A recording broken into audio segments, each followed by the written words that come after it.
Greetings. My name is Cameron Miller, and this is Trinity Place in Geneva, New York, for the seventh Sunday after Easter.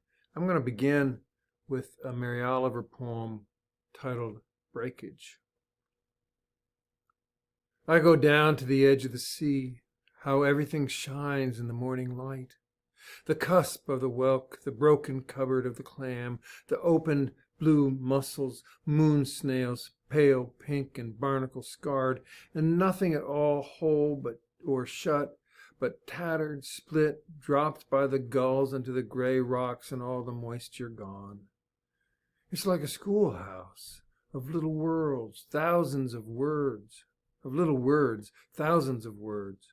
First, you figure out what each one means. The jingle, the periwinkle, the scallop full of moonlight. Then you begin slowly to read the whole story. Don't you love how descriptive that Mary Oliver poem is? She takes us right to the place on the shore we've been before and shows us all the bits and pieces washed up from the ocean, few arriving whole or unscarred on the tongue of sand our toes wiggle in. Then at the very end, she tells us they are all words of a story, one whole story. And we can see what she means even if we've never thought about it ourselves before. There, all of it, the whole story for us to read, the thousands and millions and bits and pieces rolled up on the shore to tell us a story about the deep. Well, the Bible's like that too. We misread it, of course, as single bits and pieces when all of it together taken as a whole tells the story. All of it, thousands of words and thousands of stories rolled up onto the shore of history to tell us about a deep and pervasive presence and love from a power so much greater than ourselves. Take that one little word in John's Gospel today, sanctified. By itself, it's just a piece of periwinkle or a blue mussel, pale pink and barnacle scarred. But understood as part of the whole story, it means something. Taken that way, it even means something to us, even now, about us. In the midst of all that other gobbledygook of words, John has Jesus pray for God to sanctify his little community so that they will be in the world and of the world, is that little word sanctify. So let's pause on it a moment. Sanctify. Please, God, sanctify my friends. Sanctify, like Stone Age priests were sanctified, like the ancient sanctified animals before slaughtering them on the altar and smearing their blood in the name of God. Sanctify, like how people and places were set apart for God's business and smeared with blood. Sanctify them, Jesus asked God, at least in John's imagination. Sanctify them. It's a bewildering idea, really. This prayer Jesus prays in chapter 17 of John, or at least that John has given Jesus to pray, is a lonely prayer. Churchy kinds of theologians call it the high priestly prayer, which means, of course, the church likes to think of Jesus as a priest instead of a prophet, which is a little too convenient for the church because it's a lot easier to domesticate a priest than a prophet. But this prayer is composed by John, consists of a series of reports that Jesus makes to God, sort of like a field commander reporting in. The prayer lets loose a flurry of petitions for God to care for Jesus' little band of friends, from whom he is about to withdraw. And then, at the end of the prayer, Jesus makes a final request that this band of friends be sanctified. Sanctified. It's the same word his ancestors in Israel used to describe the nation of Israel as set apart, as sanctified. It's the same word used to suggest Israel was to be a model of a relationship with God. It's the same word used to describe the temple priests as set apart to function around the altar. It's the same word used to describe the animal without blemish set apart for sacrifice. Sanctify them, Jesus asks. And for their sake I sanctify myself, so that they also may be sanctified. It's a bewildering idea for us moderns and postmoderns. What could all this have to do with people who work for a living, people who have houses and gardens and monstrous amounts to take care of, stuff to take care of, with people who have places to go and people to see, commitments to be fulfilled, bills to pay, children to nurture? In other words, people like you and me. What could it have to do with us being set apart when we live, in fact, with our feet deep in the mud of life? What does an otherworldly, high priestly prayer like the one John wrote for Jesus have to do with us right here in the Finger Lakes or wherever you are, wherever you may be listening or read to this or reading from it? What does it have to do with us who are trying to live and thrive on the cusp of difficult and challenging times? This may be a core question of spiritual practice for every religion anywhere in the world, and for people who are not cloistered monastics or professional clergy types. How in the world can we be in the world but not of the world? How do we be set apart when we do not live apart? Now, I chuckled at the foolishness of me asking this question as I wrote about this sermon on Thursday morning, sitting on my porch in the sunshine, listening to the neighbor's fountain make lovely water music, and knowing that I was being paid for it. I'm one of those professional clergy types. But my mortgage and my car payments and my IRA and 403B and my taxes and my groceries and sharing with you worry for the buildings that churches own, all of that means I'm no more cloistered than you are. Even though I have the dubious distinction of wearing a clerical collar sometimes, the fact is, in our present world and in our present church, the clergy are not sanctified. We are not set apart for a particular function, but we are set apart for a particular function, but our lives are no more sanctified than anybody else's. We are all in the world, and we are all of the world, like the periwinkle and the mussel. We are chipped and scarred and broken pieces rolled onto the shore of the community with a story to tell. I think the big and telling question is whether we see ourselves, all of us, as spiritual descendants of those first sanctified pals of Jesus's. Do we in fact see ourselves, via the act of baptism and the traditions we keep, as that same community gathered around Jesus, but now simply in another time and another place? Are we in fact the text of Scripture being written today for those on the shores of 1,000 years from now? If so, how are we distinguished, differentiated, made peculiar for a reason that God intends will benefit the creation? What is it that sanctifies us, sets us apart? Clearly, it's not our moral purity, as the Puritans and others struggled to achieve. Clearly, we in the church are not distinguished by our virtuous living and high moral standards. No way, no how has the church, or many of us for that matter, ever fulfilled the purity mission. Personally, I'm not good with that. I am good with that because I'm not a purist about anything. The way to frame this sanctification question is not around purity, as the temple religion of Jesus' day did, and after all, Jesus was likely trying to bring that show down to the ground.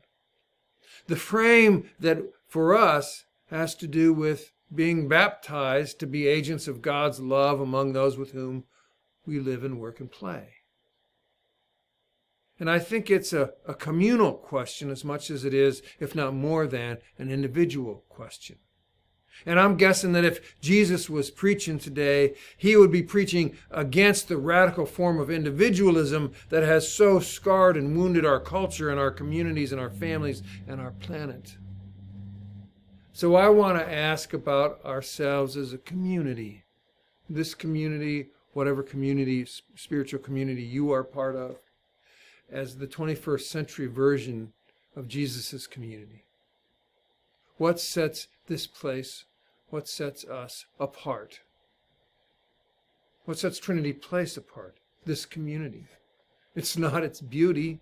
Jesus wasn't about beauty. It's not those of us here. Surely we're like most anyone else that you can find around the Finger Lakes. It's not Trinity's overly proud and glorious history. Jesus doesn't gush about the glory of the temple. It's not our liturgy or our sacraments. We can go to any one of thousands of sanctuaries and find a way to be fed, challenged, and infused with the Holy Spirit.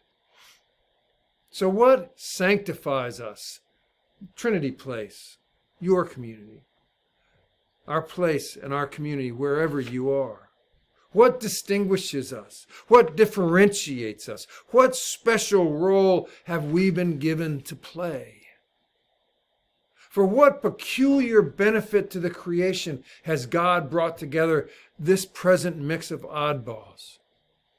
Here we are, a community of strangers whose destinies have become intertwined because we found or were led to this place and these people. For what purpose has God invited us here? Again, I think there's a twofold answer, yours and ours.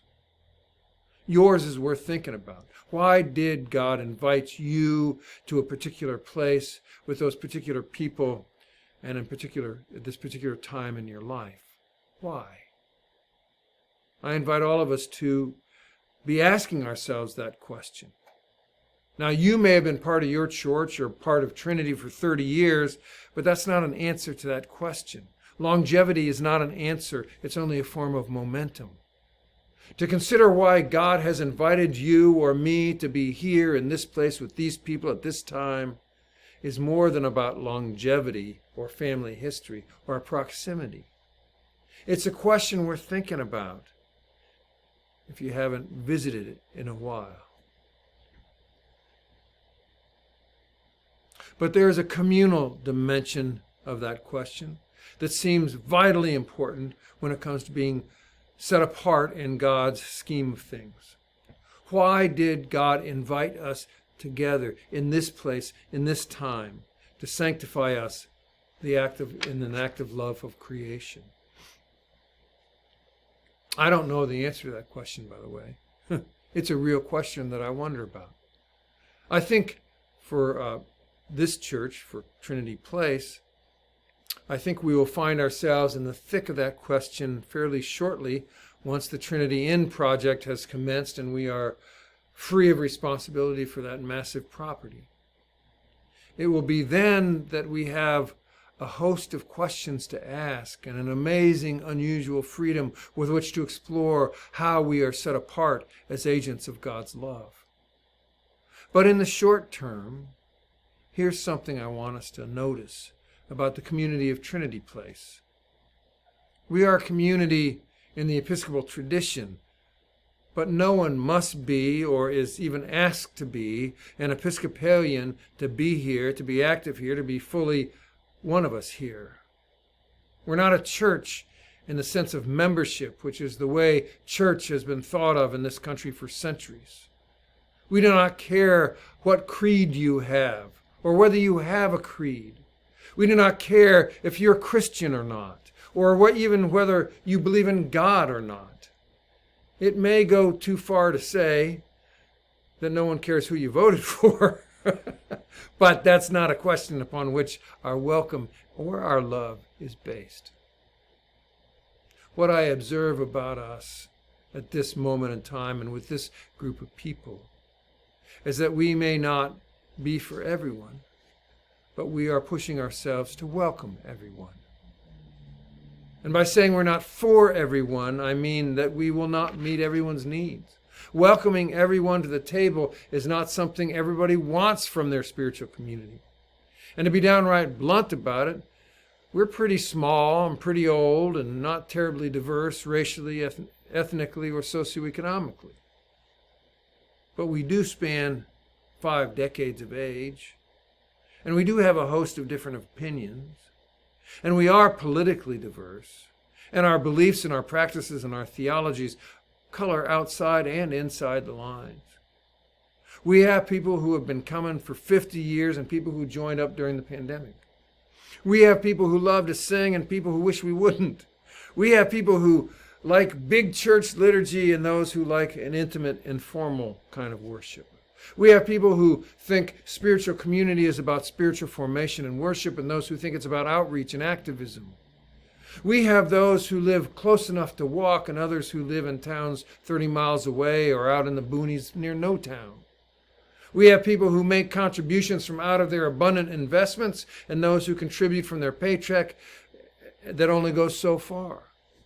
We have people who cannot leave their home and people who only know about us from watching their computer screen. And others who have great mobility and are able to do things like help us set up for worship every week. We have folks that thirst for small groups, conversation, and study, and others who prefer more casual kind of socializing. We have people that like to just sit in the back row and be left alone to enjoy the worship, and others who don't feel like they've worshiped until they pass the peace. Introverts, extroverts, friendly and grumpy, exuberant and reserved, all gathered here. The ability to hold all that together around a common table is a charism, which is a religious word for gift. It causes me to suspect that it points to what sanctifies us or sets us apart, at least now, as agents of God's love. I recognize, too, that it represents a new Trinity from the old one whose history is torn asunder by conflicts, separations, and divisions. So if I'm onto something here about what sanctifies us, we will need to be thinking about it as a gift, a charism, of the sacrifice and change we have already and are going through. A change that itself is a gift from a God who has something in mind for us. Well, that's a lot of musing. Probably too much sun and water fountain. So let me end by noticing a kind of soothing aspect of John's Jesus in his farewell prayer. Jesus summons his community to a final meal, and like a loud noise scatters crows from the corn, Jesus kind of shoos the hands away from the bread with his words. He speaks to them as one who is leaving. He tells them what he has been up to. He offers them a vision for the road ahead. He invites them to be sanctified, set apart by becoming an act of love for creation. His friends flutter about. They flap with anxiety, search for some way out of the present grief. But Jesus, like the crisp light before dusk, is everywhere present and calm. That's the center of our community, here and now and yesterday and tomorrow. That peace-stilled presence in the midst of flutter that regardless of the day and no matter what the time is here waiting for us, inviting us, welcoming us, feeding us. If we, this community, do what God has invited us to do, we will continue to thrive regardless of our eventual shape or size or beauty. If you and me, as individuals, do what God has invited us to do, we will continue to thrive regardless of our eventual health or wealth or beauty. And that's all I got. Peace be with you. Enjoy the day.